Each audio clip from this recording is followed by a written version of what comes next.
Yeah. Hi, everyone.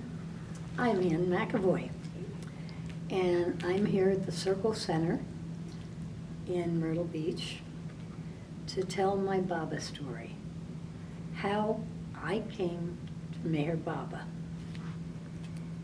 And I have to start way back in the early days. This isn't going to be a biography, but so much of my life is involved with God in one way or another. So, my mother divorced my Irish Catholic dad when I was 3. And that was the end of my being a Catholic. She remarried, and I became a Protestant. Now that's very important, and you'll see as we go along. As a Protestant, I went to Sunday school, and I loved it. My mother says I used to have temper tantrums if I couldn't go. I loved Jesus, and I don't know that I love God because that's such a nebulous concept, but I was very much in love with Jesus. And this went on for 3 years or so, till I was 6. And when I was 6, I was raped by friends of the family over a period of several months. And my mother found out about it. Now I have to tell you about my mother. My mother was first generation Swedish. She came from a Swedish Baptist family. They make Southern Baptists look ultra-liberal. Okay? My mother found out about this. I have no idea how. But she took me for a ride. And she said I was going to hell. No? God would never forgive me, and there was nothing I could do about it. That set the stage for my life, at least until I came to Baba. That was the predominant theme in my life, God rejecting me. What I did in response to that, I'm sure at 6 I wasn't consciously doing this, but I put on a tough guy persona to protect this horrible hole in my heart. I mean, God, Jesus, I loved so much. And he was sending me to hell, and there was nothing I could do about it. Mm. And so I tried to kill God in any way I could. Now, how does one kill God? I don't know.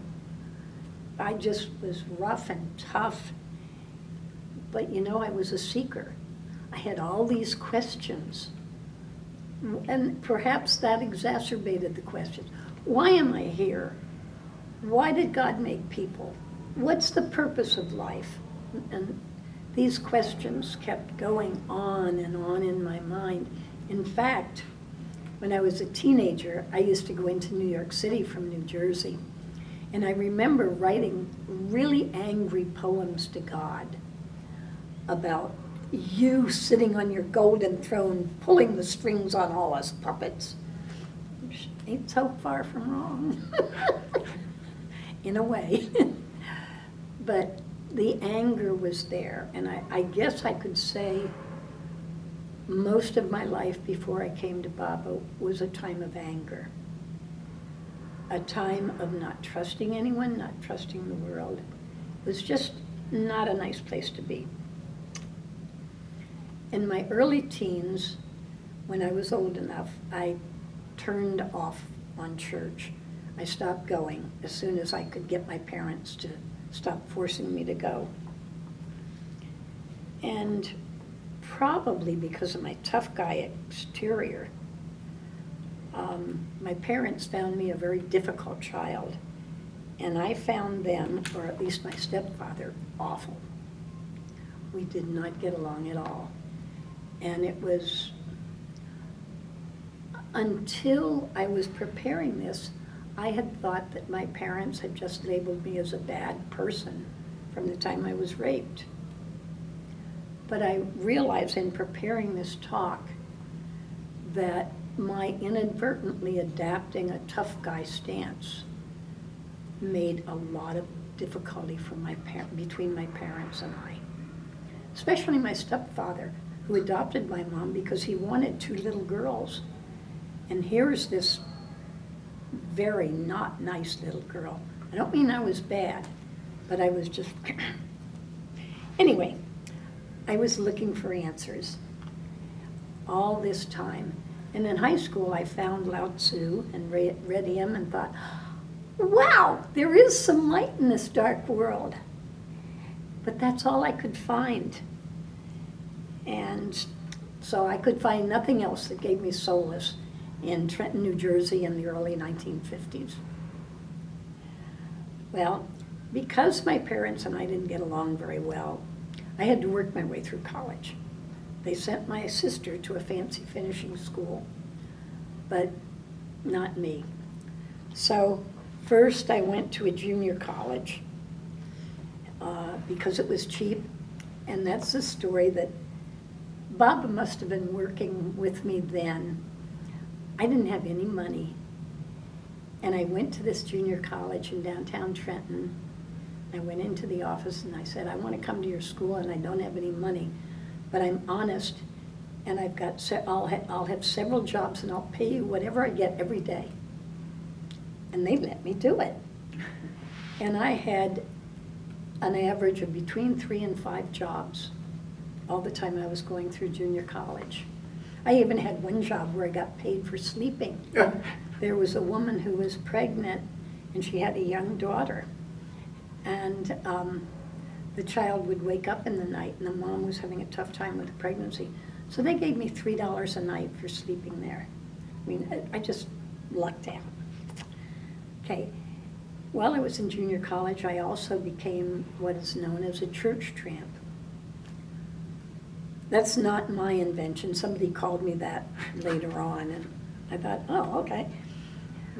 I went to all the various churches looking for answers. I couldn't find any.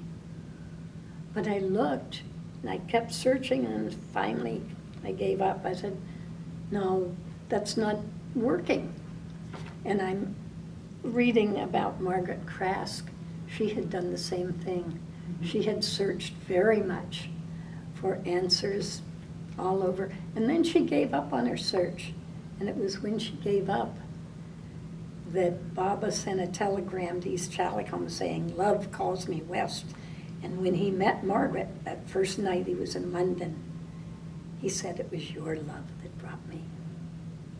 Anyway, got through with junior college, and my real dad, my alcoholic dad, gave me money for my 3rd year of college. And I went to a college in Tennessee. It was a church college, a Presbyterian college. And I went because I really missed the love I had for Christ as a little child. And I wanted to get it back. So I thought, well, maybe a church college will do it.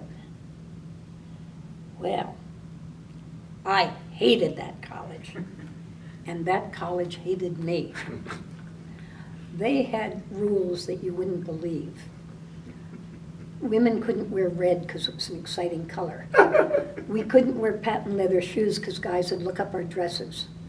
We couldn't stand still and talk to a guy. We had to be walking.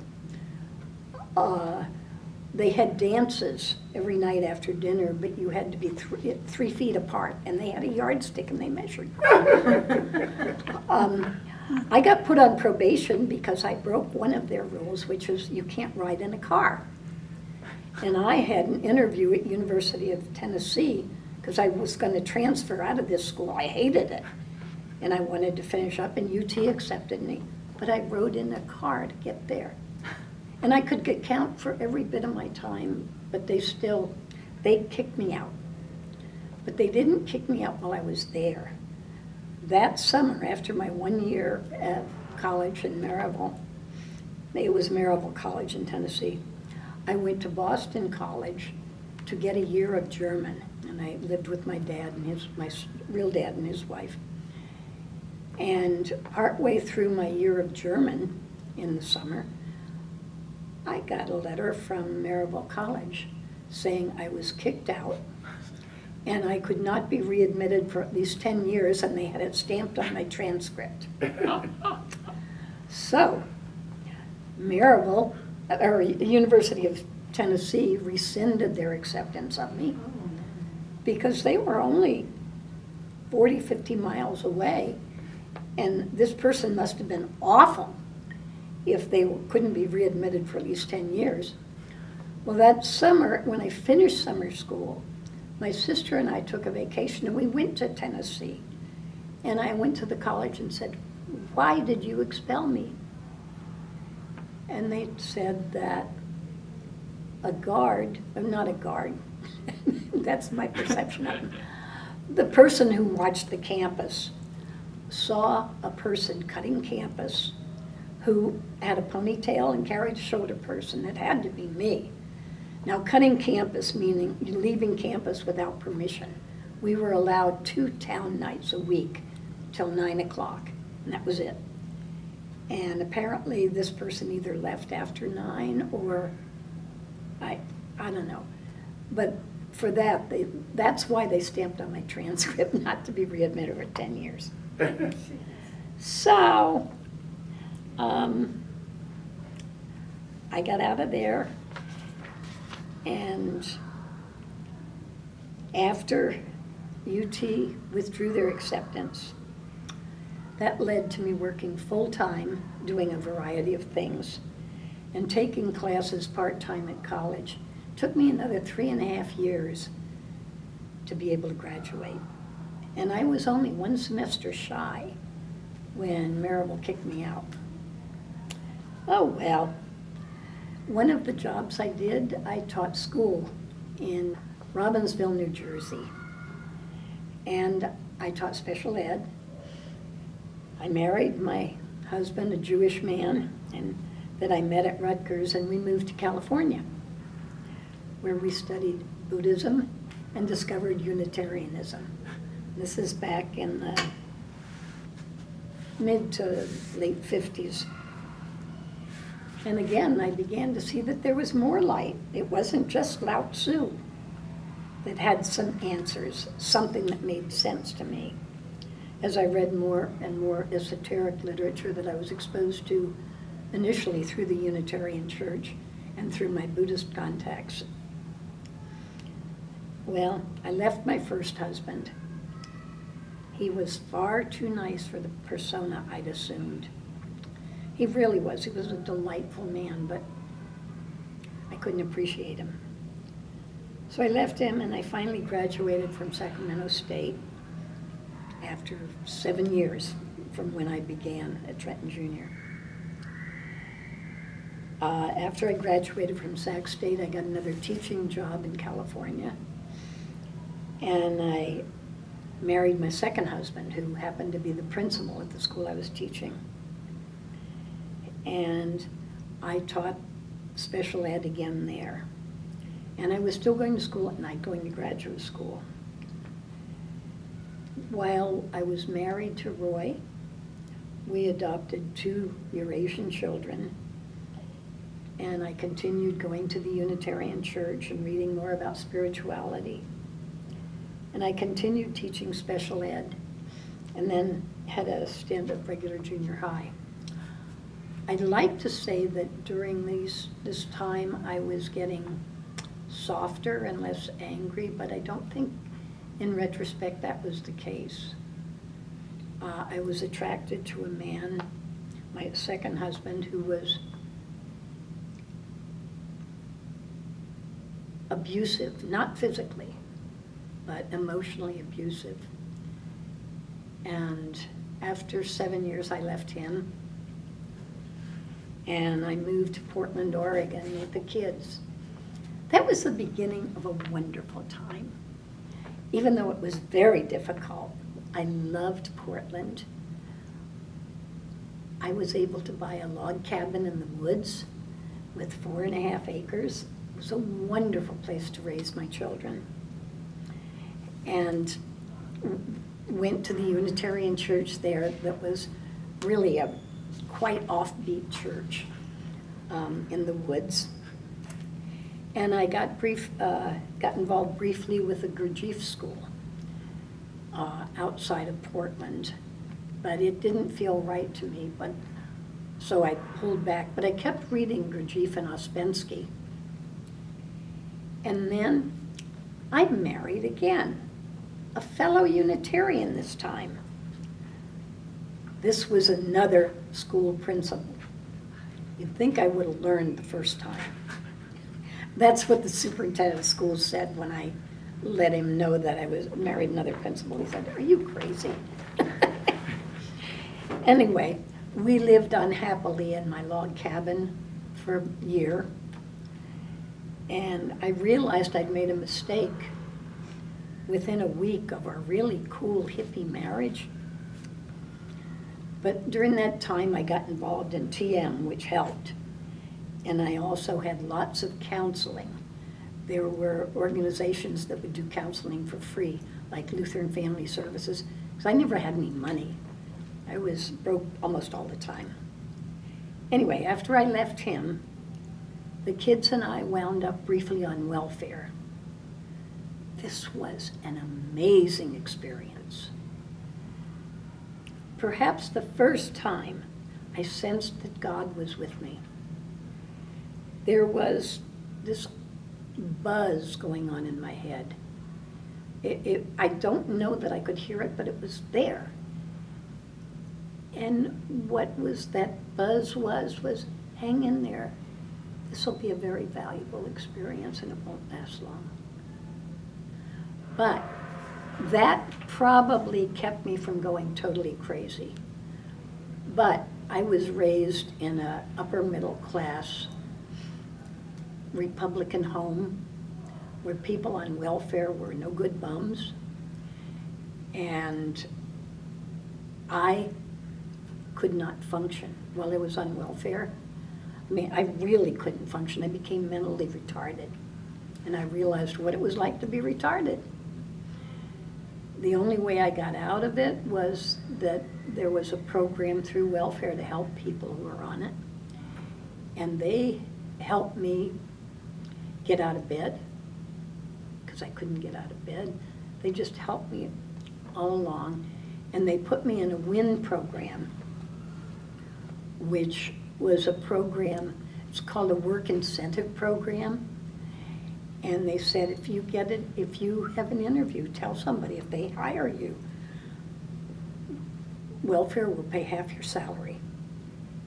So with that, I felt a little confident, went out and got a job. Never told them I was in the WIN program. And I began my sojourn through the world of private nonprofits. My first job was that I got right from welfare was administrative assistant to the YMCA Latchkey program. And then I graduated and I ran a Latchkey program. And then I was a trainer for the city of Portland and a program developer for migrant daycare. And then I ran the migrant daycare. And then I was an organizational trainer for the Diocese of Oregon and Washington. How I got that, I don't know. As a Unitarian who really didn't believe in much of anything. Must have been Baba helping me again. None of them paid much, but we got by. But by now, I was thoroughly entrenched in my spiritual quest. I got involved in a wonderful spiritual class in Oregon, led by a teacher named Ron Ramos, whom I'm sure you've never heard of, and that's okay. He was a wonderful auto mechanic who studied in the early days with Oscar Achaza, who started the Eureka School, if you've ever heard of it. It's an esoteric school, the Eureka Institute that Father, hold on, I love him and I keep spacing his name, Ed Flanagan also attended and was a teacher for them for a while. Ron may have been, I'm not sure. Anyway, that was my spiritual quest at the time. Ron was wonderful. He offered his students, instead of giving us a particular path to follow, he gave us a spiritual smorgasbord and let us choose.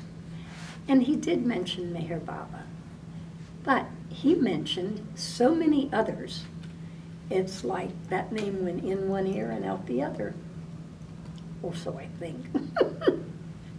Anyway, I stayed with Ron for a year. I guess it was during the second year when the group wanted a teacher from Atlanta to come and talk to our class. And Ron was open to that. So the group started bringing this guy from Atlanta to talk to our class every couple of weeks, and they paid. I didn't like him, so I didn't participate in that. But after a few months, the group decided they were all going to move to Atlanta and study with this teacher. And Ron said he was going to go too. Little did we know at the time that he never intended to. He got as far as San Francisco and worked with the, not the beatniks, the punk rockers. Anyway, as here I am in Oregon, all my spiritual buds are leaving the state, and I couldn't stand it. So I wrote a letter to this teacher in Atlanta and said, "Can I come too?" And he said yes. Now mind you, and at the time, this is backstory because I skipped something. The nonprofit jobs had seemingly dried up. So I spent my last 2 years in Oregon on unemployment. Picking up, if I could get a temporary job, I did, but they were few and far between. Then finally, I was offered this great job, Administrative Director of Oregon Fair Share, which is Oregon's version of United Way. But as the class and Ron had all decided they were going to Georgia, I turned down a job which would have been better paying than anything I'd ever had. But my spiritual quest was so important that it didn't matter that I was turning down a job after 2 years of unemployment. I mean, Baba had me hooked, although I wasn't aware of it, that this is what's happening. This is what's important in your life. Other things are just there. So, after turning down the job, I sold some of my stuff, packed what I could in the car, and my son and I moved to Atlanta, where I had another 2 years of unemployment, keeping body and soul together with temp jobs. And I studied with this teacher, and I hated every minute of it. I kept thinking, surely there's got to be something here. But there wasn't for me because I missed the heart. His way of teaching was sort of Gurdjieffian. I'd already tried that and didn't like it. I didn't feel any heart there. The only way I got through with any sanity for the year and a half I was with him was by reading Maurice Nicole's commentaries on dialogue on Gurdjieff and Ouspensky, because he's full of love. So I left that teacher after a year and a half. And shortly after I left, I was walking down the street, and I'm not visual, but I can almost picture this scene.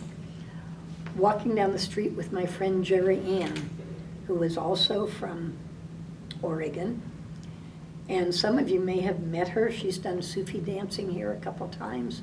She lives in Oregon, but she's come here to visit and has done some Sufi dancing.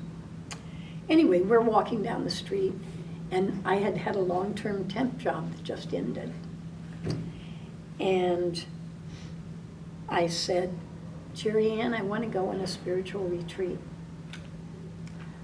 I want to go to the coast, but I don't want to be on the beach. I want to be in the woods. And I don't want a motel. I want a little cabin. And I can't spend more than $50 for the week. And she said, oh, sounds like you want to go to the Baba Center. And I said, what's that? And she said, well, it sounds like it'll fit your description. I've never been there, but a friend of mine from Oregon has told me about it because she's been there. So I called the center and I talked to Jane Haynes. She asked me all about my spiritual background, and I went through this whole litany of all the things I'd read and the teachers I'd studied with and blah, blah, blah, blah, blah. And she said, fine, you can come, just write us a letter. And I said, I can't write you a letter. I need to come tomorrow. You don't understand. If I don't come tomorrow, if I wait till Monday, I'll have another job offer for a temp job, and I can't turn it down because I need the money. But I've saved enough for a short retreat. She said, okay, come ahead. So somehow I got to the center without my letter. And I came for a week, stayed in Cabin on the Hill in June, and I stayed for 16 days. I came for a week, stayed 16 days. Baba let me have Cabin on the Hill all by myself for the first week. And what did I do? The typical things people do. I went to the beach some. I made my first Baba friends, including Shirla and Jerry Edwards, who were there at the time. I listened to Baba stories galore, some from old timers who'd met Baba and still hung out at the center, like Virginia Rudd, and her husband, and they were just folks hanging out, sharing their stories. And I valued all the stories I heard from folks, old and the new ones in the refectory. All the stories were different, which I'd never run into before. Before, when you talked to people about their experience, if they went to a church, they all had the same line. Wherever I went, I never heard the variety. Everyone was talking from their heart, and they had something special for them, meaningful for them. And I treasured the most loving care that I got from the staff, especially Jeff Wolverton. And I read. That has always been my favorite hobby. Well, the very first book Baba literally put in my hands, I don't remember choosing it. It's like God Speaks. And I was enthralled. This answered most of the questions I've been pondering most of my life. Why are we here? What's it all about? What is God? Who are we? How does this all fit together? And I knew in partway through reading God Speaks that my lifelong really search was over, and that the real work could begin.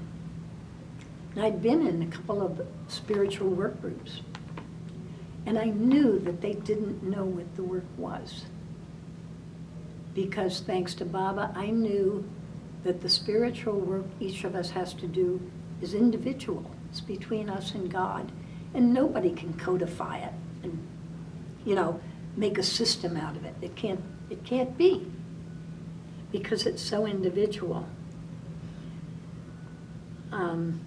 So I read all of Baba's words that I could find time to read.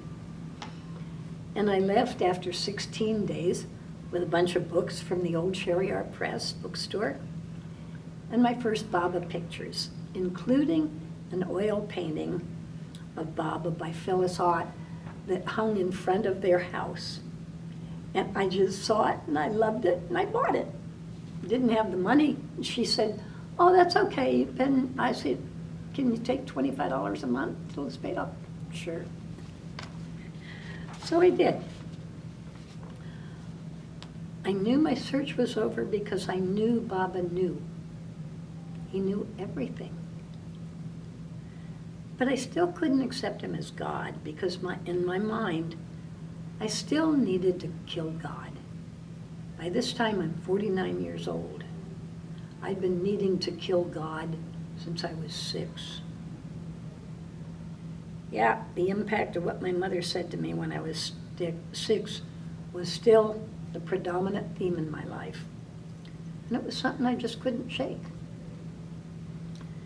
Now, here's the amazing thing.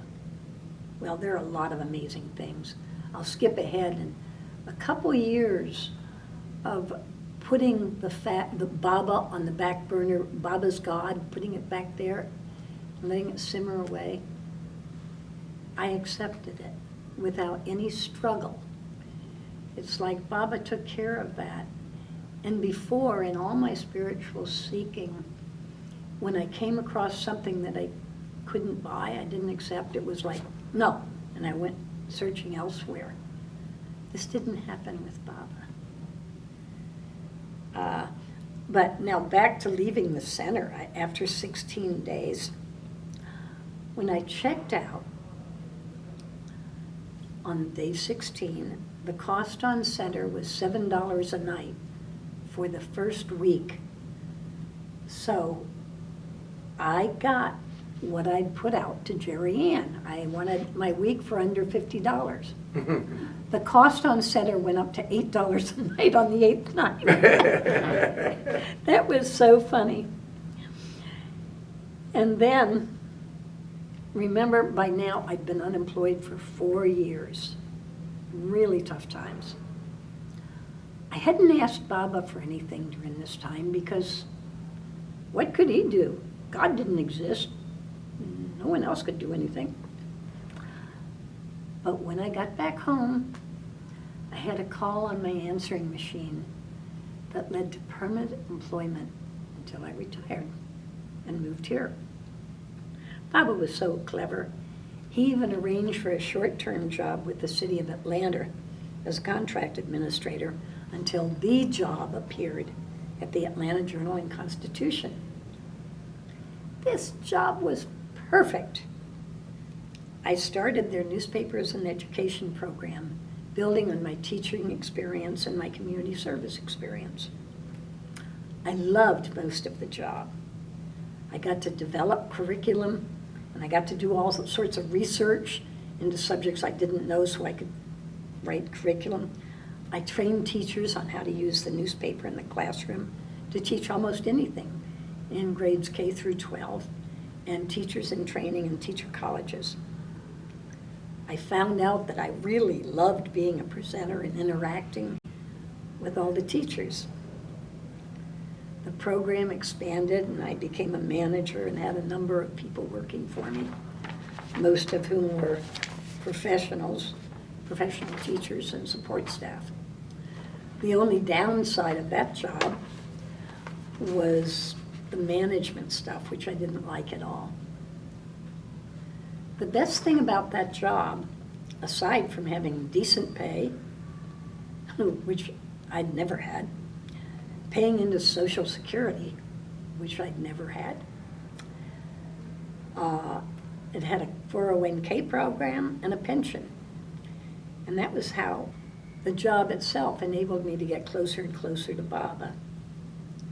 I joined the Atlanta Baba group, thriving at the time, shortly after my first trip to the center. And on the job, it's a wonderful job that I really loved.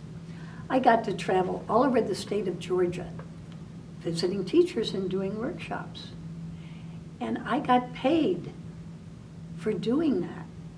And driving, I'd drive for hours listening to Baba music and drive back hours listening to Baba music.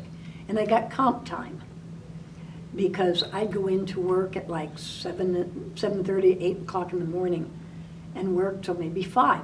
I was doing curriculum, public relations, all the promotions in my workshop, developing the curriculum and all that. And then at night and weekends, I'd do my workshops because that's the only time that the teachers were available.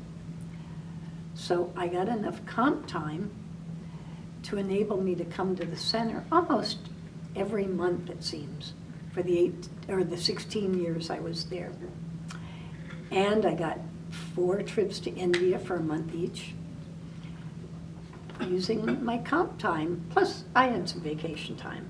But it was really great, and I got to go to NIE conventions all over the country and represent our paper, and I was a presenter at most of the conventions, so that was fun. So, I got to come to the center a lot, and I was able to go to India. And in my 16 years with Bob in Atlanta, I knew I was growing spiritually. And I was delighted with that until I moved to Myrtle Beach when I retired. And then it feels as if my growth has been, instead of linear, exponential. I can't say how wonderful my experience has been being in Myrtle Beach.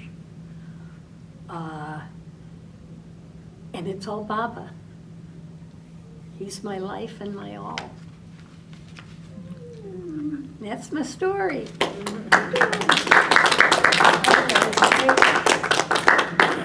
Think what it is.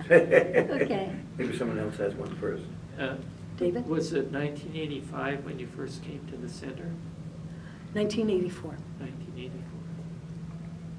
I moved to Atlanta in 82, came to the center in 84, June of 84. I have a little rock from the center that I wrote 1984 on. Yeah, now I remember the question, semi-question, semi-comment. I'm very interested in Eureka, the history of it, and as I'm sure you're aware of, and the founder of it, before he established Eureka, was in the desert in Chile in about 1971 or 70, and he had a vision of Meher Baba, where Meher Baba... This was in 69. 69, okay, well, I knew you'd know more accurately than I did. Yeah. But actually, he had a vision in Right. the Kama Desert, which those of you not aware of, is the driest desert in the world. And he was walking around getting ready to start a new spiritual movement. And Meher Baba appeared to him, Right. and actually he said came into his body and told him, indeed, that he wished him to go ahead with this project and to establish Eureka. So in a sense, Meher Baba founded Eureka work. In fact, Oscar always used to say that it was started by Meher Baba. So those of you who are not familiar, it's an amazing connection. Do you want to share anything about that further? Because you probably know more about that than I do. Well, I just know what I've read in Father Ed Flanagan. Ed Flanagan's article, because Ron didn't talk about it. And you never met Oscar? I didn't meet Oscar, but I know that Ron studied with him in the early days. Perhaps the name Eureka came from this desert That's right. Yeah. in South America. It's the driest place in the world. Right. That's where Baba told him to go. And he started this institute there. Which had a worldwide influence. I mean, many, many people Yes. from Esalen and all over, the most hip spiritual people, wherever they happen to be, they all got involved in this movement in a global outreach. Right. And, oh, I forgot to say about Ron. Knowing that he'd studied with Oscar, he never divulged any of his own beliefs. He gave us what was available. But Oscar believed that Meher Baba was the avatar. He absolutely Right. stated that, yeah. Yes, I know. Yeah. And after I came to Baba, one of my friends in Oregon told Ron that I was studying with Meher Baba, and he sent me his copy of Avatar. Mm. So he wasn't just an auto mechanic. David? Can you tell anything about your first trip to India and what happened? My Your first adventures? trip to India. Oh boy. I remember going because I bought a, what do they call it? A discounter ticket or a consolidator's ticket? Because other Baba lovers were doing that. And it was, I guess, a little bit cheaper than going through the airlines. And then I heard that a Baba lover had been kicked off the plane in Paris and had to with a consolidator ticket and had to buy a whole new plane ticket both back and forth. So I was really worried when I got on the plane. Oh my gosh, I've got this ticket and it may be illegal and what are they gonna do? Well, I got on the plane and there on my seat was this gorgeous rich blue and black wool scarf.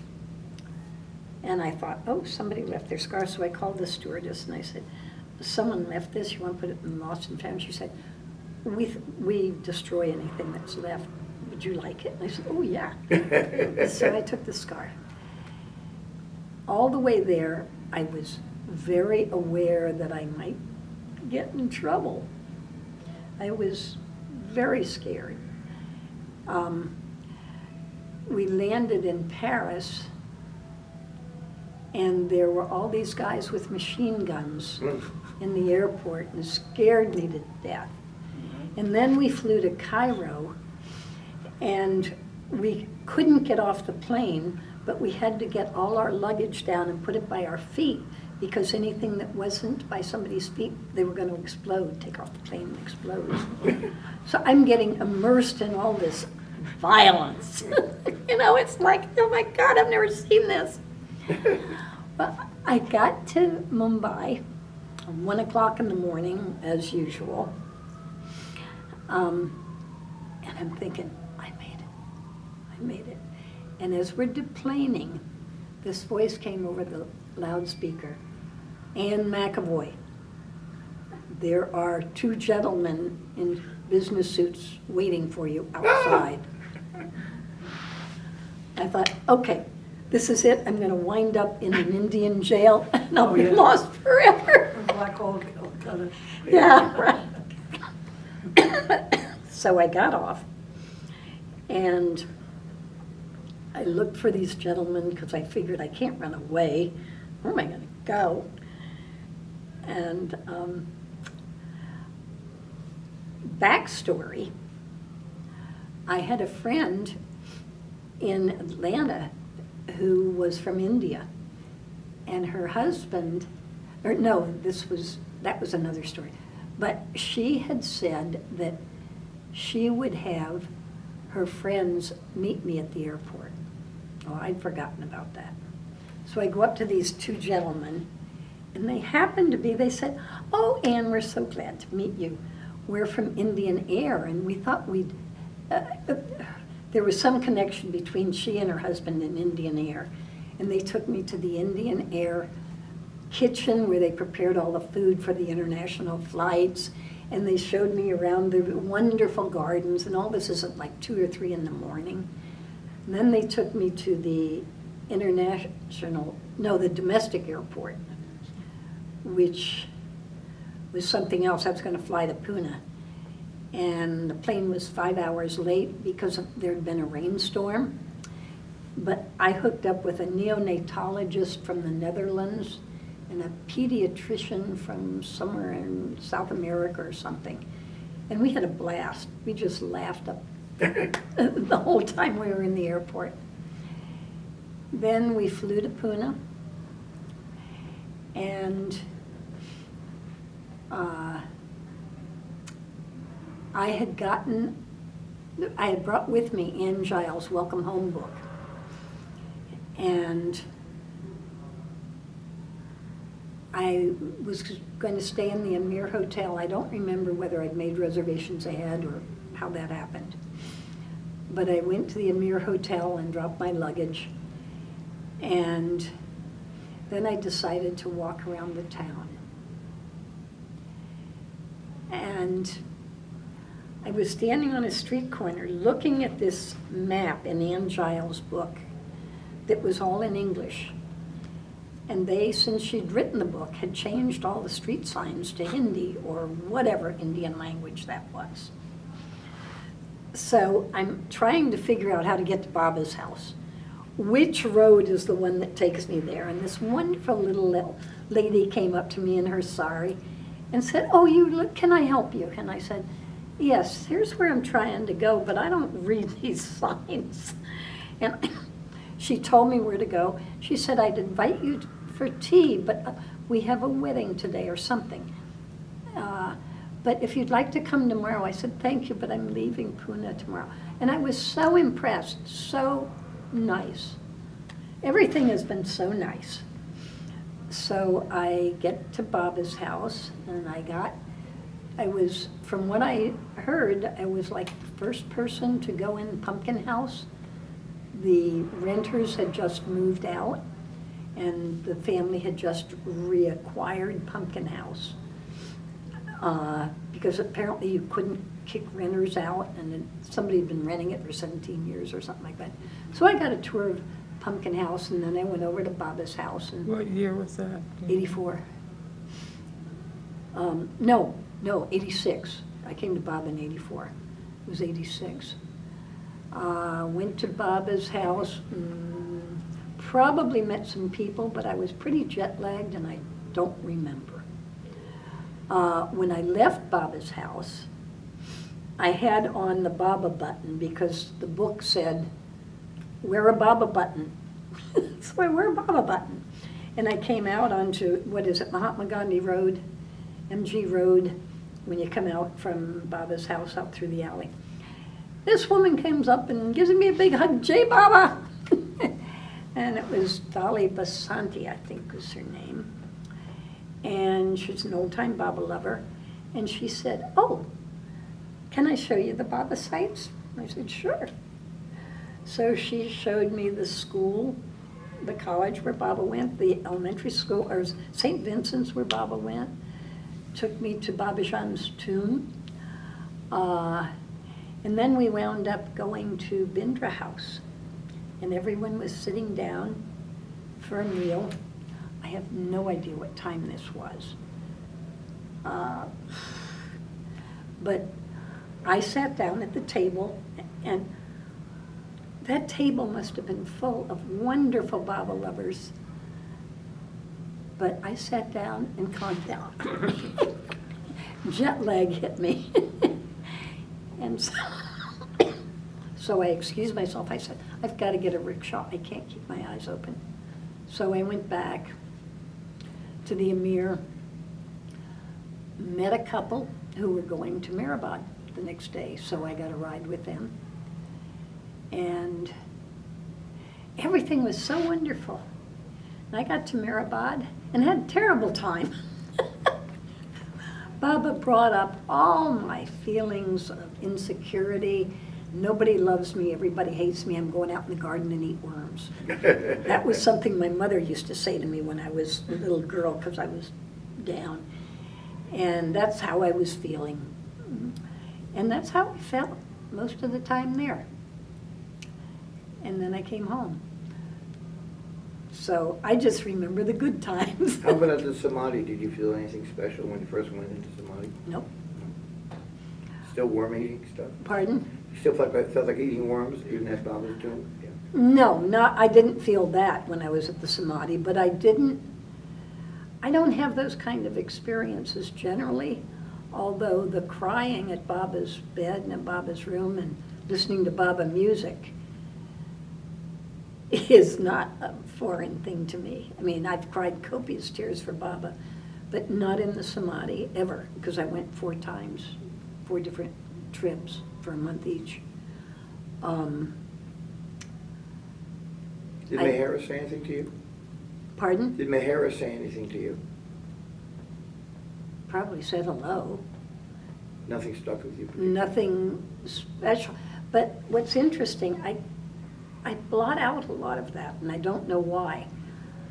In my mind, I didn't ever talk to any of the Mandali, other than the, hello, how are you?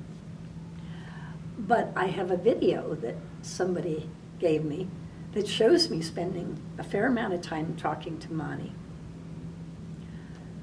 So, for some reason, any connections that I had with them,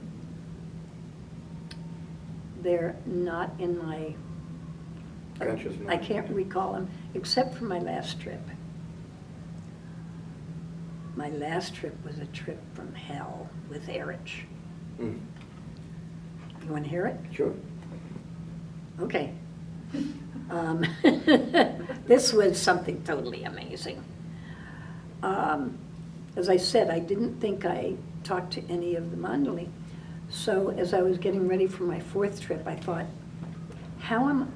I had read somewhere that it was my ego that kept me away from people.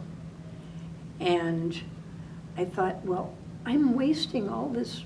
I could talk to these wonderful people. I was totally in awe of the Mandali. So I thought, okay, how can I do that? How can I talk to him? And because when I would be under pressure and be frightened, this actual cloud would come between me and the people. I noticed it mostly when I was applying for jobs and I was desperate for work because I had 2 kids to support and no money. But I knew that would happen in India if I tried to come up with some question to ask a Mandali. So I thought, okay, come up with a question here at home, write it down, tape it inside your tape recorder, because you always tape things. And then you'll have a question to ask somebody when you're over there. So I did that.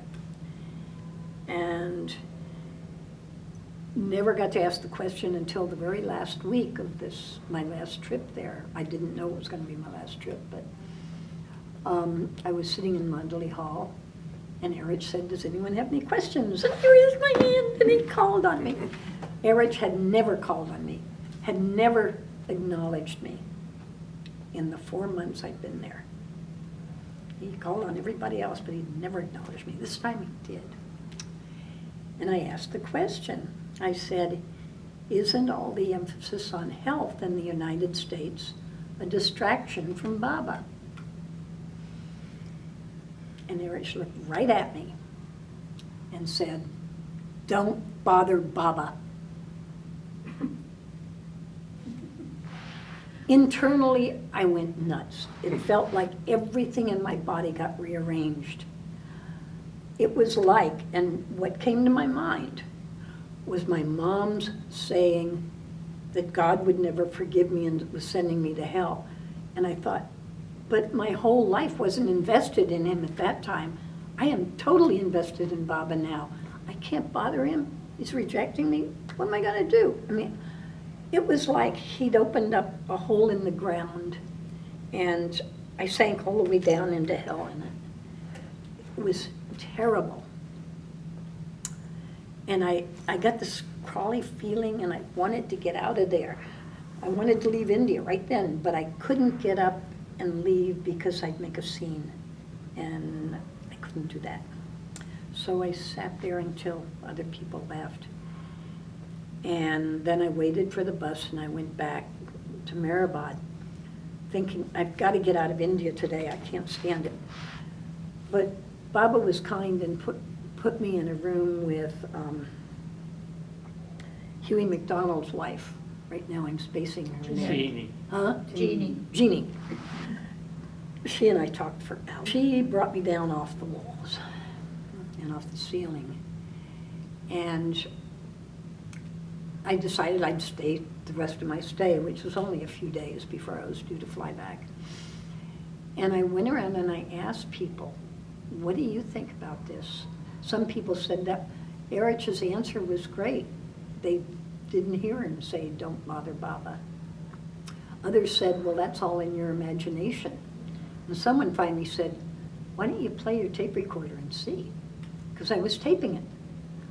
So I got my tape recorder and I listened to the last part. And the minute I asked the question, the tape recorder shut off. So I'm left with nothing. Okay. That was Baba. It was all Baba. Did you ever ask Erich what it meant? Pardon? Did you ever ask Erich what he meant by that? I didn't then. I wouldn't have the guts to go up to him. But when I got back to the States, this kept gnawing away at me and gnawing away at me. What was this about? So I wrote Erich a letter, and I asked him. And I waited, and I waited, and I waited. I never got an answer. Then, fast forward several years, I'm living here in Myrtle Beach. Devana Brown came and was talking at the center. I asked Ivana about this. She said, I remember that. Of all the things that happened in Mandalay Hall, she remembered that incident. And I said, why didn't Erich answer my letter? She said, he never got it. Baba again. Now, I'll put it out to you. Any of you know what that was about? I still don't know. It could be that he was saying that Bob is so sacred and you know, significant that you shouldn't even in the same breath concern yourself with issues of health or anything else, that Mayor Baba should be sovereign to all. That's one way of interpreting what he was saying. That's one way. That's what I felt when you said it. Uh-huh. Yeah. David? Yeah. So Devana remembered that response? Well, I'll just say, in my trips to India, especially my first trip, I got thrown for a loop mentally with different things that were going on. So I don't think, maybe it's not an unusual experience for when people get close to this tremendous source of spiritual, the fountain. I don't want to even use the word energy because that's too little a word, that things will come up and out, and you know, just offhand remarks will open up chasms within us that need to be faced. Because I had my own set of experiences, and I too felt like I needed to leave India immediately, but I didn't. But that's a whole other story. So. Well, I did think in pondering that it was somehow Baba cutting me loose from the sanskaras of the Christian, very strict, all the stuff that I didn't think I accepted. But because my mother was so Swedish Baptist, the Calvinistic stuff in the church my parents went to, and I had the sense, after pondering for a long time, that it was loosening those sanskaras, the grasp it had on me. The way you described it, it felt like it doesn't matter so much what he said as your reaction, which you said shook you so much and Right. shook And some of that stuff that's loose. the same thing with my mother. It was my reaction to what she said. Well, to hear that from when you're 6 is pretty... It was Yeah. pretty tough. But I hope I've gotten over my tough girl approach. David? I actually have two questions. Yeah. One, what, you know, just in summary, basically, what is your daily experience with Baba? And two, what do you think your greatest challenge is now with Baba? Those are good questions. My daily experience with Baba is talking to him and telling him how much I love him. That's singing to him, being with him. You've been to my house, it's wall-to-wall Baba. And I keep adding more, which means I have to move pictures because, oh, I've got another wonderful picture. I've got to make room for it. I feel very much with Baba most of the time. That's my day-to-day experience. Now the challenges, I'm not aware of any. I want to get closer and closer to Baba. And because I've had enough years with him, I've got history, I know that that's happening. I know that I'm closer to Baba now than I was last week. And it keeps going. I mean, I feel that. Okay. David had the idea that in your story we ought to have pictures from your house, which are so incredible. And there's lots and lots of them everywhere. Yeah, lots and lots everywhere. Wow. And in the kitchen too. There's lots of glare.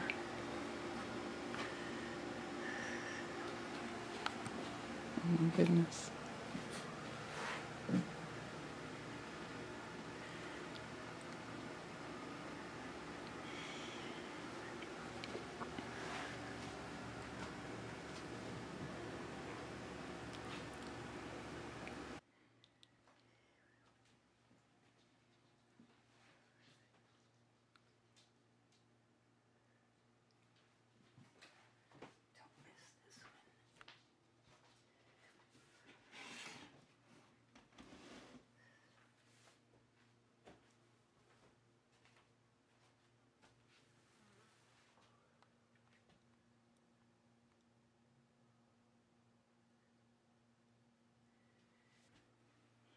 There's no place they're not. There's no place they're not. I got that for my birthday from my daughter, and I'm still working on it. My birthday was the 15th of July.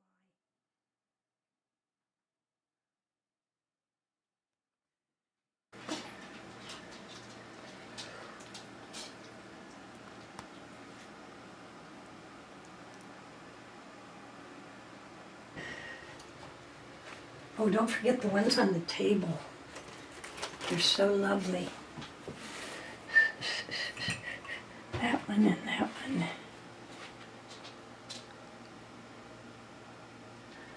That was Jack Smalls. I just got it. Nice.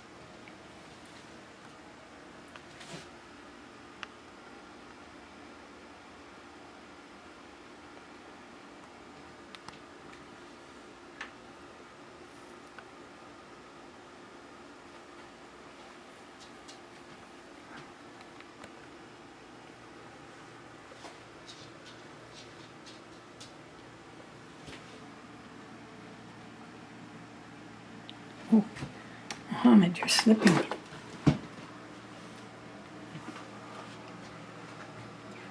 This was made for Kitty Davy in India. It's Baba painted on a peepal leaf. Wow. And I've got Buddha and Jesus and Mary and Jesus over there.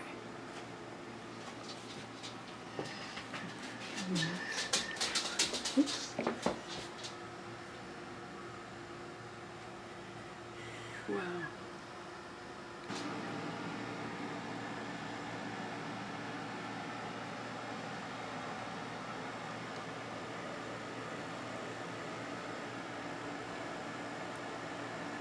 And most of them have a story. I know they do. He's told me a few of them.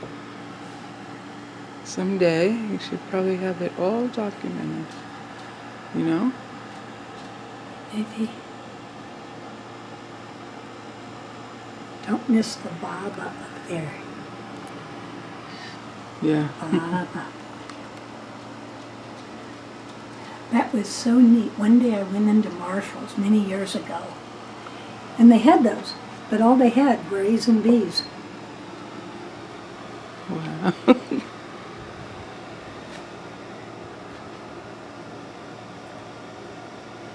That's funny.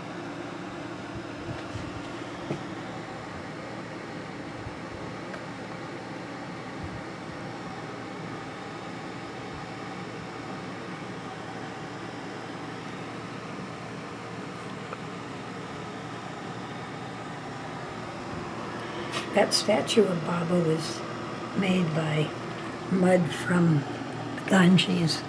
Oh my goodness. Wow. I didn't do it. You didn't know it? I didn't make it. Make it. Mhm.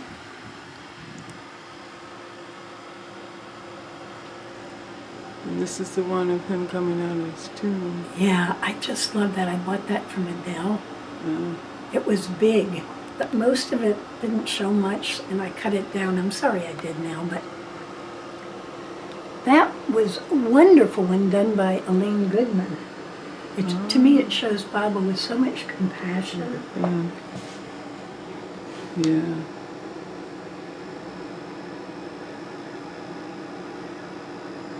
And this, you want to maybe pan this. This is all my Baba treasures in this case. I have incredible treasures in there.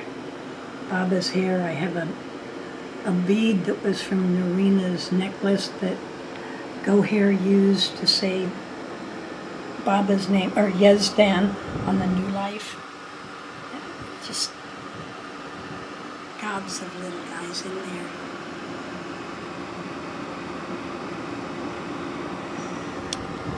Finish the living room and then go in the bedroom if you want. Careful of the air cooler.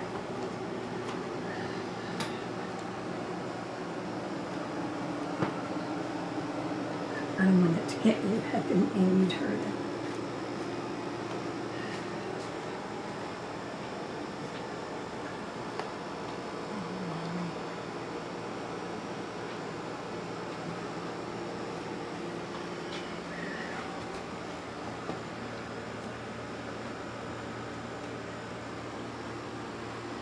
That picture beside the tree is one I took when I was there, and I swear I see Baba in it.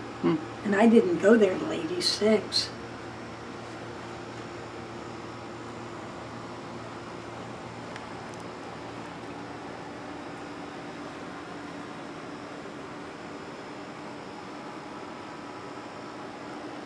That's a Roger Stevens. I just love that. I love him.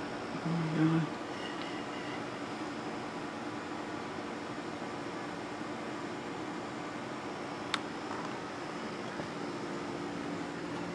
Oh, don't forget Baba in the window. Huh? Baba in the, oh, wait a minute. The tape has come loose. Baba in the window. So I see him outside.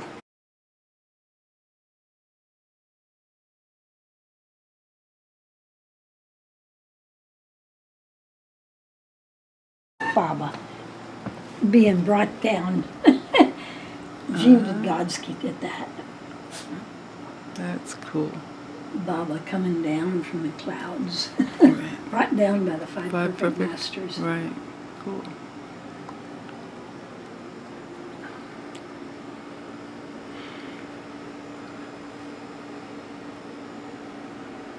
That's Baba with Muhammad.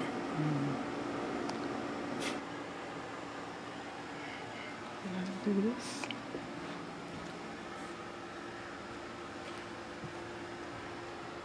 This, I don't know if it'd show up. That's Baba done all in one color by my, yeah. This I got from a man from South India. When he was at my house, he was speaking at the Southeast Gather, and he stayed with me and his wife.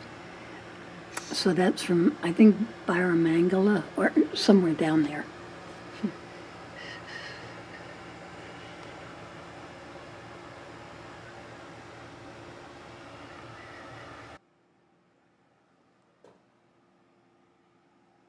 There's a lot of glare.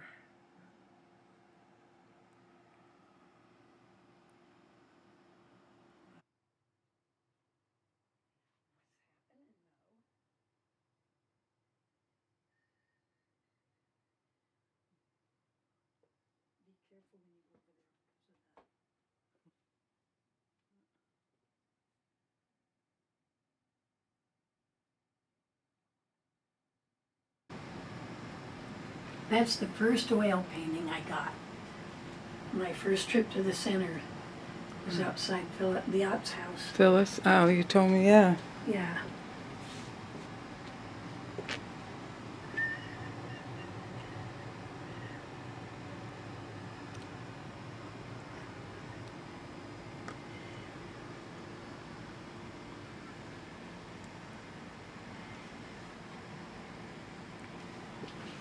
Can you tell he's got my heart? Why do you think that? Ceiling. Over your bed. And here's a few here, and then we have some in the bathroom. I'll move these so they're. This is messy, but no. There's those and those. Oh yeah, Monty. I love Monty. Me too. Me too. That Laura Hogan did. Oh yeah? Cool. What about this one? That's Roger Stevens. There are a number of his paintings I love this. around. That's St. Catherine of Siena over there.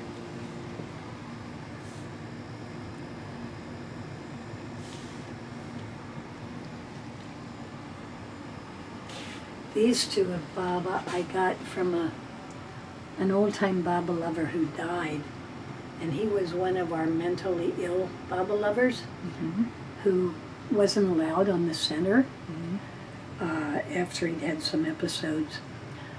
Kitty Davy called him every Sunday until he died. He lived in Atlanta. Really? So there's a few more here. But it's really messy.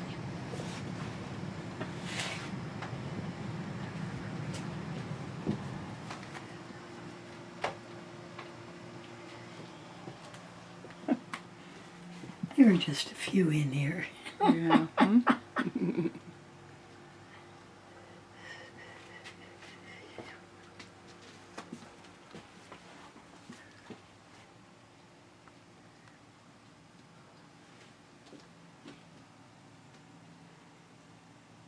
And that's St. Teresa of Avila. I point them out. I've been to both places. And they were two of Baba's favorite saints, as well as St. Francis and St. Augustine of Hippo.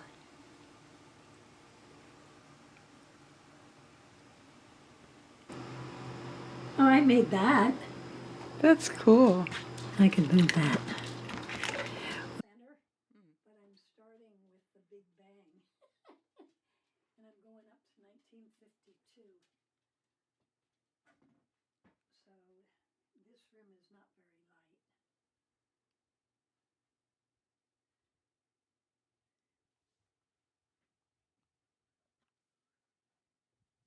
You've been to India, right?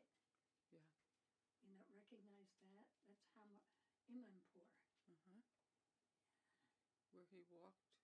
Yeah, he went in. It was the last place on the New Life tour. Stuff.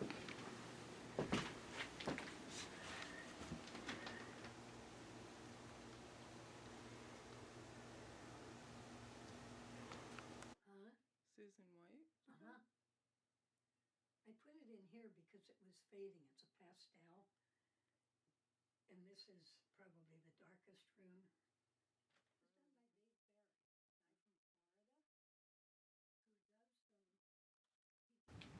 I mean, it's Baba as Krishna. Uh-huh.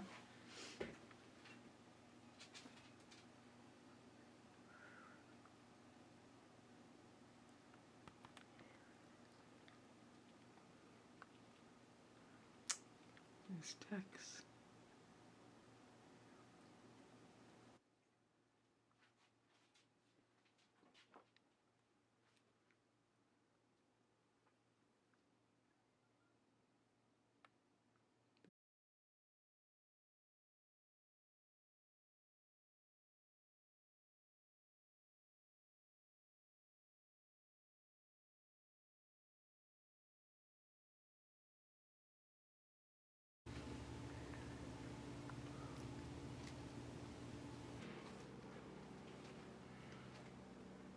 Woden. Yeah. Love them. I just can't resist tucking Baba in everywhere. Yeah. It just, her husband's name was Ruth Rosen. Rosen. Yeah, my mother loved her. She was a neat.